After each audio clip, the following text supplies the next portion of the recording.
Welcome. Today we are going to start another lecture series, that is Fourier integral. So here we will see where the Fourier integral concept is used. So before that we will see why Fourier integral is so important, okay, and what is Fourier integral. So let's start with our discussion with periodic function. So a function f of x is said to be periodic of period p if f of x plus np equal to f of x. Now n equal to 1, 2, 3, that is natural number, or we can say n belongs to this natural set. Then f is periodic. So we know that if a function is periodic, then we can express that function in terms of Fourier series. But what about if the function is not periodic? So if the function is not periodic, we cannot express it into Fourier series form. So we have to do something, and that idea will give you the Fourier integral. So if f is non-periodic, then we can express that f of x into Fourier integral form. Okay. Now we will see. So when this f of x satisfies three properties, then we can express f of x as Fourier integral. Okay. So first is what? F of x is piecewise continuous over the interval minus L to L. So if I take the finite interval, that is minus L to L. Second is f of x is absolutely integrable. Okay. So absolutely integrable means this minus infinity to infinity mod f of x dx exists. Then third is what? Third is for any x belongs to R, okay, any x over the real line R, the left and right derivatives of f of x exists. Then we can apply f of x, or then we can write f of x into what? Integrable form or Fourier integral form. So we will derive that by using the definition of Fourier series. So if a function is periodic of period 2L, okay, and it is defined like this, f of x as over the period, so L is there, so FLX will be a0 plus summation n from 1 to infinity an cos n pi by Lx. Already we know this from the definition of Fourier series. We can express the function. So an cos n pi by Lx plus bn sin n pi by Lx. Okay. So this is the definition. Now what is a0, an, bn, that you have to see. So a0 is 1 by 2L minus L to L f of v dv.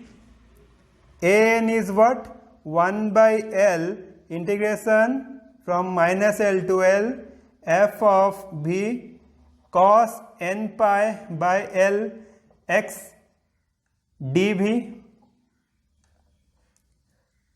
Sorry, not, this is not x, this is b. Then bn will be what? 1 by L minus L to L integration f of v sin n pi by L v dv. Now we'll apply this a0, an, bn here. Then what will happen? Our flx will be 1 by 2L times minus L to L f of v dv plus summation starts. So n equal to 1 to infinity. Then 1 by L times what? Integration minus L to L f of v cos n pi by L v dv. Okay, this into cos n pi by L x. Okay, so this plus the second term that is bn term into the factor. So it will be 1 by L times minus L to L f of v sin n pi by L v dv whole into sin n pi by L x. Take all these things in one bracket. So here we can see that if x is over real line R, then what happens? And that we'll see, and we will first take Wn or define Wn as n pi by L, then delta W will be Wn plus 1 minus Wn, that is n plus 1 by L pi minus n by L pi, that is pi by L, or simply we can write 1 by L equal to delta W by pi. Okay. So if we put this notation here in the above expression, now flx will be what? The first term will remain same, 1 by 2L minus L to L integration f of v dv. Okay, plus here 1 by L is there. The second term 1 by L is there, so 1 by L will be replaced by delta W by pi. So what we will do, we will take delta W inside and 1 by pi outside. So 1 by pi summation n from 1 to infinity. So here you can see that cos n pi by L will be what? Cos Wn x into delta W whole into this integration, so minus L to L f of v cos Wn v dv plus the second term here inside, so it will be again sin Wnx into delta W whole into minus L to L integration f of v sin Wnv dv. Then take whole bracket like this. So after that we will consider the case where L will tends to infinity, means if we see x defined over real line R, then what will happen? So take L tends to infinity. So if L tends to infinity, 1 by L tends to 0. So we will put here this value here. So 1 by L tends to 0, then that means what? First term is 1 by 2L, so this will be 0. Okay. Now the second term we have to write. So this will be what? 1 by pi. So this cos Wnx into delta W is there, but we are taking L tends to infinity over real line. So what we can do, we can apply Riemannian sum, or we can apply Riemannian integral form. So if we apply, it will be from 0 to infinity. This cos W and x we can write cos Wx. Okay, and this minus L to L will be what? Minus infinity to infinity. Okay, f of v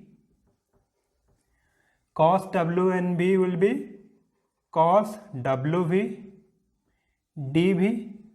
Okay, so this one, then plus the second term will be what? The sin wnx will be sin wx, because again we are applying Riemannian integral. So this into minus infinity to infinity f of v sin wv dv, and everything will be in bracket and it will be dw. The left side you can see here it is f l x.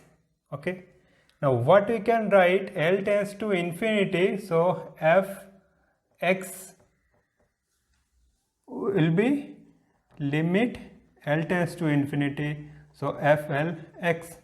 Okay, now this fl x will be f of x, so left side will have f of x. Okay, so finally what will happen, we will get f of x equal to this 1 by pi times this 0 to infinity cos wx integration minus infinity to infinity f v cos wv dv dw plus integration 0 to infinity sin wx minus infinity to infinity integration f of v sin wv dv dw.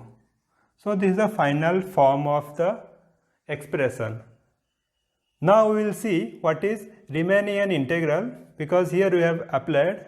So consider a function g like this over real line R. Okay, so x is the axis.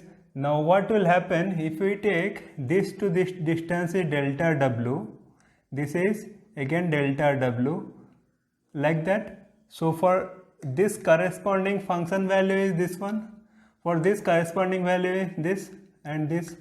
So if we join, what will happen?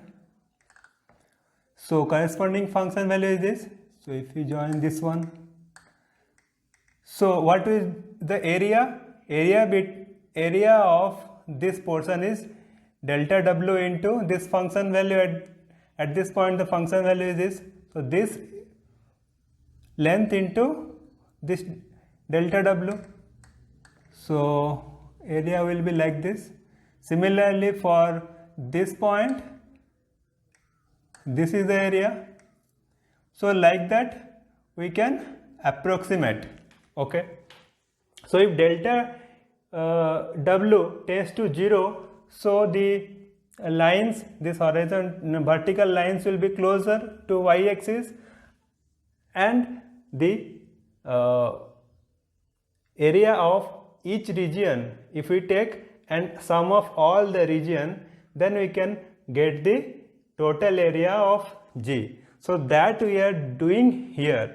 So here we have taken delta w and w and x. So this is a function and delta w is the what? Value on x-axis. Okay, so if we are multiplying and taking up to infinity, or when delta w tends to 0, then what will happen? We will get the integral. Okay, so like that we are getting integral 0 to infinity cos wx what? dw, because it is changing with respect to w. Similarly for sine also we are getting. Okay, so using that we have generalized, we have solved this step. Now finally we got this step. So from here we will write the compact form. So f of x, I can write now f of x. So f of x will be 1 by pi times aw into this integration what 0 to infinity cos wx dw, okay, plus bw 0 to infinity sin wx dw, okay. So this is our formula. Now what is AW and DW, that we have to see. So here AW is nothing but the integration minus infinity to infinity, okay, f of v cos what wv dv, and bw is minus infinity to infinity integration f of v sin wv dv. So in this way we can express any non-periodic function into Fourier integral form, and this is the Fourier integral form where AW and BW is defined like this. So in this way we can represent. Next lecture we will see how to categorize the Fourier integral into sine integral, means sine Fourier integral, or cosine Fourier integral. Then we will see some example problems to apply those integrals and solve integrations and find out the functions.